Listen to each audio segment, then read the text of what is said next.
Hello दोस्तों, स्वागत है आपका मेरे यूट्यूब चैनल परीक्षा प्लान में। तो जैसा कि आप लोगों को पता है कि साइंस के प्रीवियस ईयर के क्वेश्चंस को सॉल्व कर रहे हैं। तो ये जो पेपर है ये है जुलाई 2019 वाला। तो इसमें जो भी साइंस के क्वेश्चंस हैं उनको सॉल्व करेंगे और 2019 के पहले जितने पेपर हुए थे उन सभी को सॉल्व करवा चुकी हूँ मैं। तो आप लोग वो वीडियो भी अवश्य देखिएगा। तो चलिए आज की वीडियो को शुरू करते हैं। इसके अलावा साइंस एनसीईआरटी की क्लास भी चल रही है, तो आप लोग वो वीडियो भी अवश्य देखिएगा। एनसीईआरटी की क्लास सुबह 10 बजे आती है, तो आप लोग वो वीडियो भी देखिएगा। तो चलिए आज के वीडियो को शुरू करते हैं। पहला प्रश्न है, लिखा है मायरा किसी पैकेट को पहुंचाने के लिए 5 किलोमीटर दूरी पर अपनी सहेली के घर साइकिल चलाकर जाती है। वह जाते समय 12 किलोमीटर प्रति घंटे की चाल से जाती है और लौटते समय 8 किलोमीटर की चाल से लौटती है। उसकी समस्त यात्रा की औसत चाल है। औसत चाल बतानी है।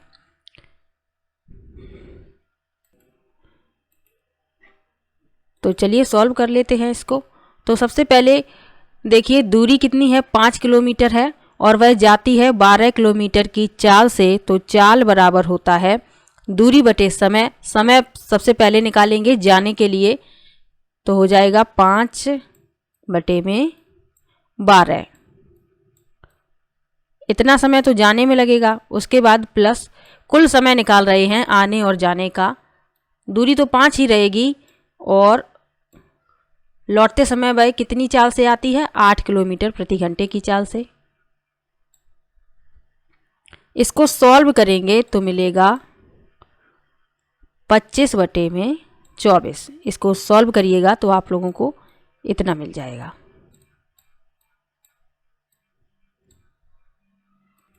उसके बाद क्या करना है, औसत चाल बतानी है। तो औसत चाल क्या होगी, दूरी बटे में समय। ये तो कुल समय निकाला है। दूरी आने की और जाने की दोनों मिलाकर है 10 किलोमीटर। दूरी बटे में समय, तो ये जो समय, इसको सॉल्व नहीं करेंगे, ऐसे ही रखेंगे। इसके अपॉन में 24 आएगा तो ये पहुंच जाएगा ऊपर।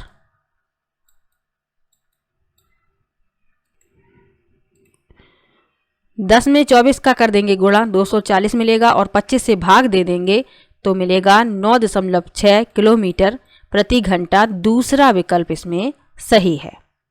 तो आप लोग देख लीजिएगा, इस तरीके से इसे सॉल्व करना है। अगला प्रश्न देखते हैं, निम्नलिखित में से किस समुच्चय में केवल दूरी मापने के मात्रक हैं।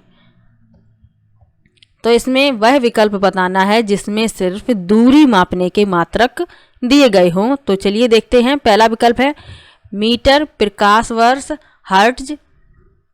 दूसरा है बालिस्त, बालिस्त यानी क्यूबिट, यहाँ देख लीजिए लिखा है।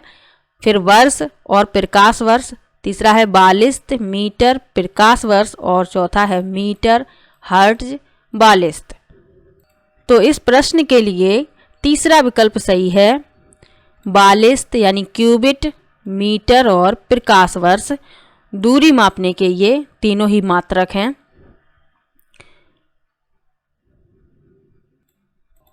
तीसरा विकल्प इसमें सही है।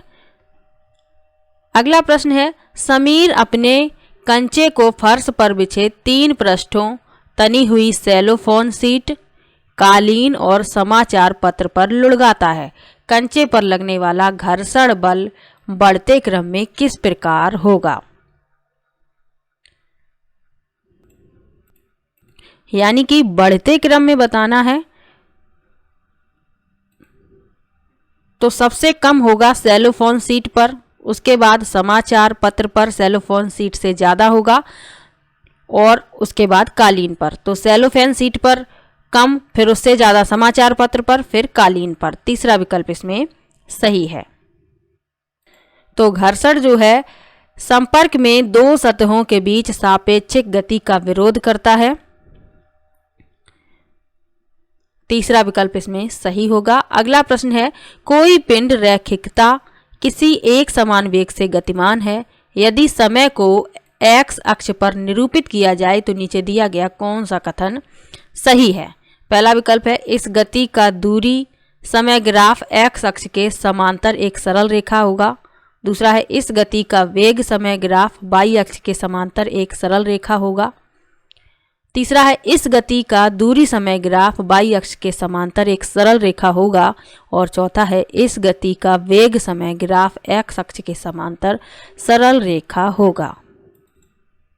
तो प्रश्न को पढ़िए। प्रश्न में लिखा है कि पिंड रैखिकता किसी एक समान वेग से गतिमान है, यानी कि पिंड जो है घूम रहा है, तो इसका मतलब है कि वेग स्थिर नहीं है। तो ग्राफ जो बनेगा इस तरीके से बनेगा।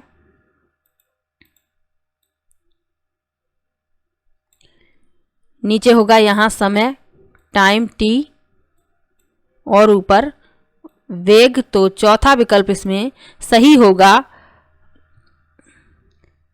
इस गति का वेग समय ग्राफ x अक्ष के समांतर एक सरल रेखा होगा। चौथा विकल्प इसमें सही है।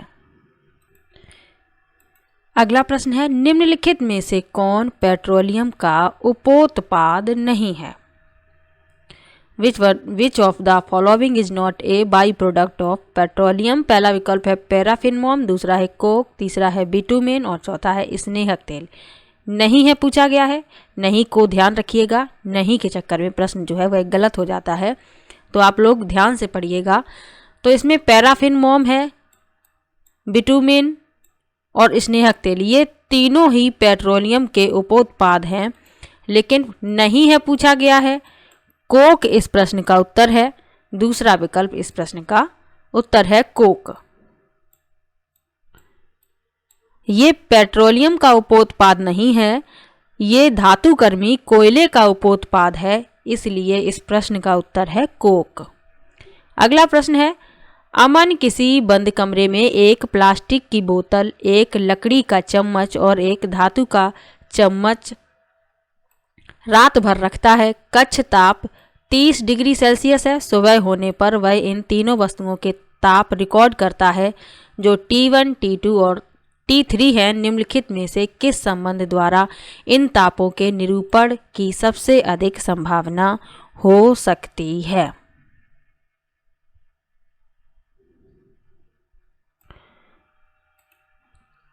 तो इन सभी को बंद कमरे में रखा गया है, तो तीनों के ताप बराबर होंगे। पहला विकल्प सही है। T1, T2, T3 इक्वल होंगे। पहला विकल्प इसमें सही है। अगला प्रश्न है निम्नलिखित जीवों में से कौन प्रकाश संश्लेषण द्वारा अपना भोजन बना सकता है? पहला विकल्प है शैवाल, दूसरा है कवक, तीसरा है राइजोबियम और चौथा है वायरस यानी विषाणु। तो सबसे पहले तो ये जानना आवश्यक है कि प्रकाश संश्लेषण क्या होता है। तो प्रकाश संश्लेषण वह प्रक्रिया है जिसके माध्यम से पौधे भोजन बनाने के लिए सूर्य के प्रकाश का उपयोग करते हैं। तो इस प्रश्न के लिए पहला विकल्प सही होगा शैवाल। ये अपना भोजन प्रकाश संश्लेषण द्वारा बना सकते हैं। पहला विकल्प इसमें सही है। अगला प्रश्न है निम्नलिखित में से कौन से लक्षण ध्रुवीय भालू को चरम शीत अवस्थाओं के अनुकूल बनाने में सहायता करते हैं? पहला विकल्प है सफेद बाल जिन्हें फर कहते हैं, चपटे पैर, त्वचा के नीचे वसा की परत। दूसरा है सफेद बाल, मुड़े हुए लंबे और पैने नाखून, त्वचा के नीचे वसा की परत। तीसरा है सफेद बाल, चपटे पैर, बालों की परतें और चौथा है सूंघने की तीव्र शक्ति, चपटे पैर, बालों की परतें। तो ध्रुवीय भालू को चरम शीत अवस्थाओं के अनुकूल बनाने में सहायता करते हैं सफेद बाल जिन्हें फर कहते हैं, चपटे पैर और त्वचा के नीचे वसा की परत। पहला विकल्प इसमें सही है।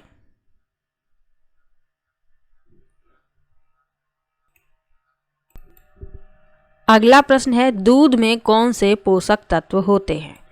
तो सबसे पहले तो दूध में कैल्शियम होता है और जिस विकल्प में कैल्शियम है तो उसको देख लेते हैं।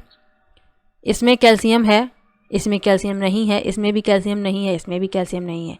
तो कैल्शियम तो होता ही है, इसके साथ ही प्रोटीन और विटामिन डी भी होता है। पहला विकल्प इस प्रश्न का उत्तर है। बाकी किसी में कैल्शियम दिया नहीं गया है और कैल्शियम तो दूध में पाया ही जाता है। पहला विकल्प सही होगा। कैल्शियम के साथ protein, vitamin D, phosphorus, magnesium, potassium, vitamin B12 और जिंक भी प्रमुख रूप से पाए जाते हैं।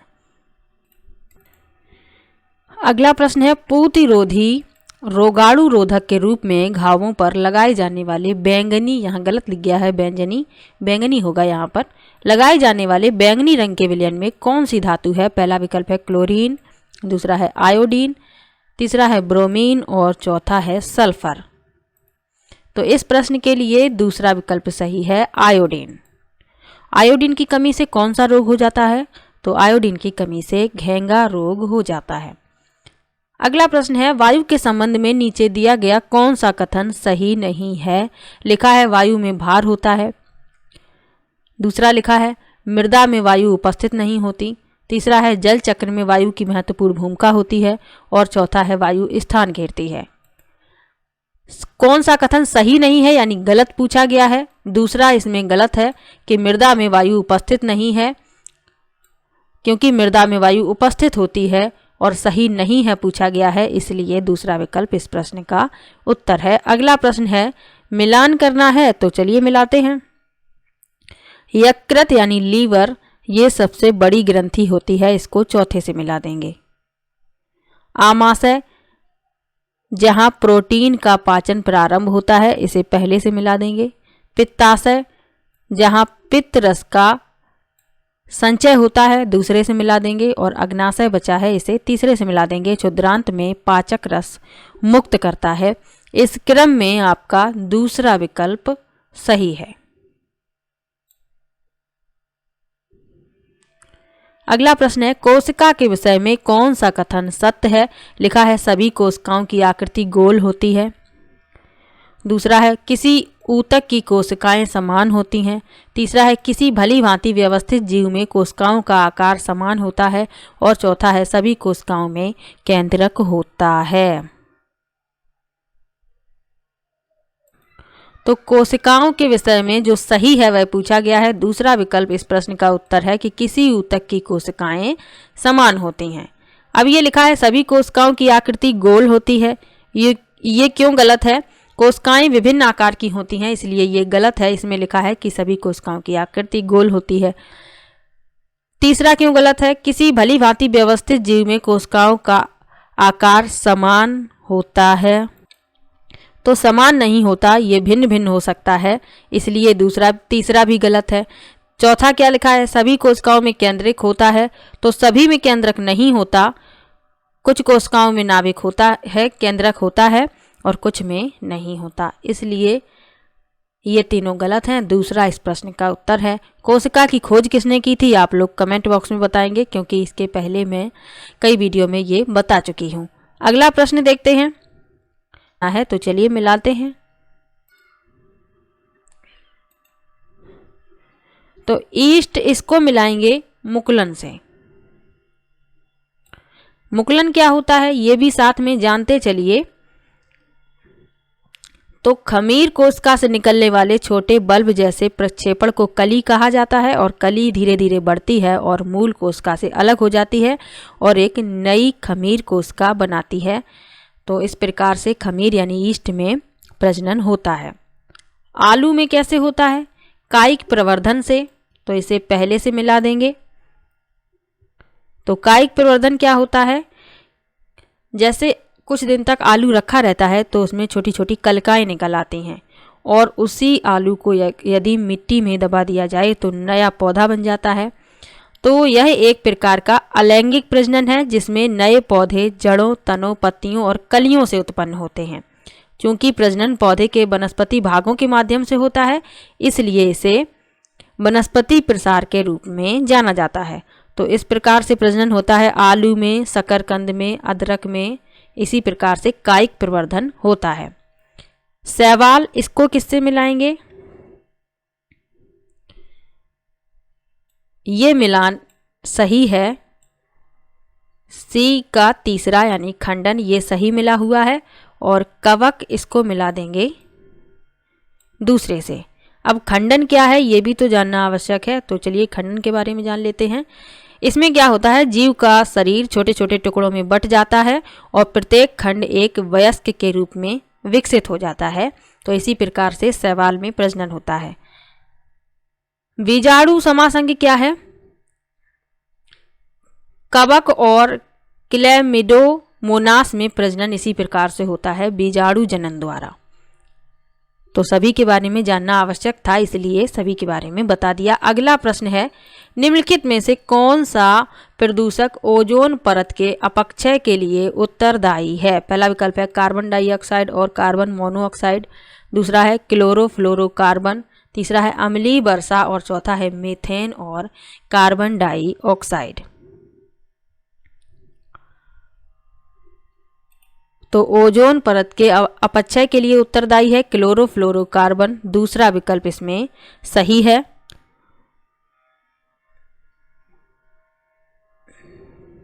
तो ओजोन परत कहाँ पाई जाती है? समताप मंडल में पाई जाती है। यह पृथ्वी के वायुमंडल की एक पतली परत है जो हमें परावैंगनी किरणों से बचाती है। ओजोन दिवस कब मनाया जाता है? आप लोग कमेंट बॉक्स में बताएंगे। अगला प्रश्न है, निम्नलिखित में से कौन सा अगला प्रश्न है, निम्नलिखित में से कौन सा समुच्चय संचारी रोगों को निरूपित करता है? पहला विकल्प रक्तक्षीणता, स्कर्वी, अतिसार, हैजा। तो विकल्प पढ़ने से पहले सबसे पहले ये जान लेते हैं कि संचारी रोग होते क्या हैं। तो वे रोग जो मनुष्यों और जानवरों में जैविक एजेंटों के माध्यम से एक शरीर से दूसरे शरीर में चले जाते हैं, संचारी रोग कहलाते हैं। तो संचारी रोग इसमें से कौन कौन से हैं?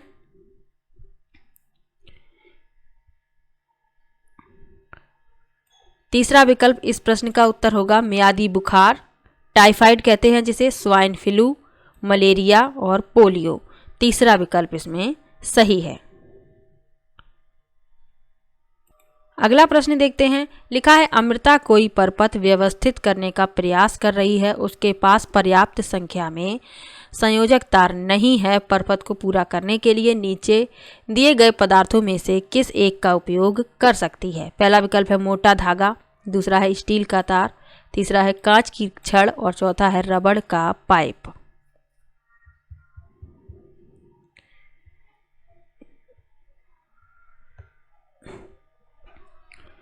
तो परपथ को पूरा करने के लिए वह स्टील के तार का उपयोग कर सकती है। दूसरा विकल्प इसमें सही है, स्टील वायर। अगला प्रश्न है, सही कथन को पहचानिए। इसमें जो सही है वह बताना है। लिखा है अवतल दर्पण सदैव ही सीधा प्रतिबिंब बनाता है। दूसरा है अवतल दर्पण सीधा प्रतिबिंब भी बनाता है और उल्टा प्रतिबिंब भी बनाता है। तीसरा है उत्तल दर्पण सदैव ही उल्टा प्रतिबिंब बनाता है और चौथा है उत्तल दर्पण सीधा प्रतिबिंब भी बनाता है और उल्टा प्रतिबिंब भी बनाता है। सही कथन बताना है। दूसरा सही है, अवतल दर्पण सीधा प्रतिबिंब भी बनाता है और उल्टा प्रतिबिंब भी बनाता है। अगला प्रश्न है, चींटी के दंश में निम्नलिखित में से कौन सा अम्ल है? पहला विकल्प है एस्कॉर्बिक अम्ल, दूसरा है फार्मिक अम्ल, तीसरा है ऑक्जेलिक अम्ल और चौथा है एसिटिक अम्ल। तो चींटी के डंक में होता है फार्मिक अम्ल, दूसरा विकल्प इसमें सही है।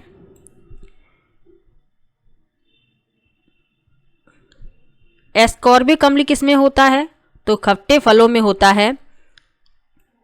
आंवला में खट्टे फल होते हैं जो संतरा, इसमें भी एस्कॉर्बिक अम्ल होता है। ऑक्जेलिक अम्ल किसमें पाया जाता है? टमाटर में, पालक में। एसिटिक अम्ल सिरका होता है और चींटी की डंक में फार्मिक अम्ल पाया जाता है।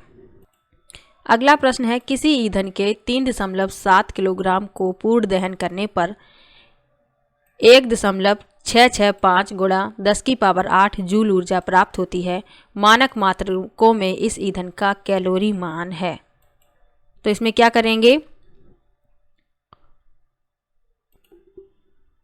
इसमें इससे दे देंगे भाग।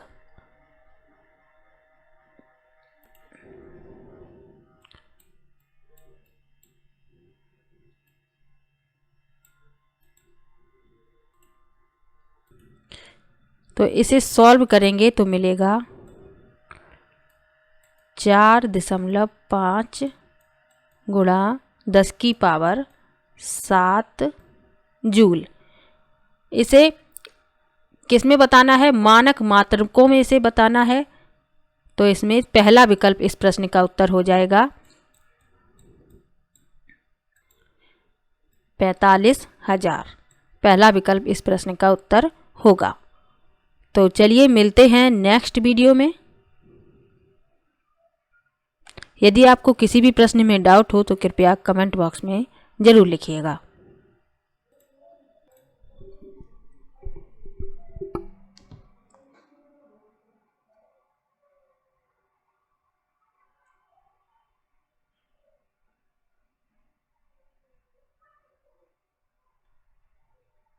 तो वीडियो कैसा लगा कमेंट बॉक्स में ज़रूर बताइएगा। वीडियो को लाइक कीजिए, शेयर कीजिए और चैनल को सब्सक्राइब कर लीजिए। मिलते हैं नेक्स्ट वीडियो में, तब तक के लिए बाय बाय।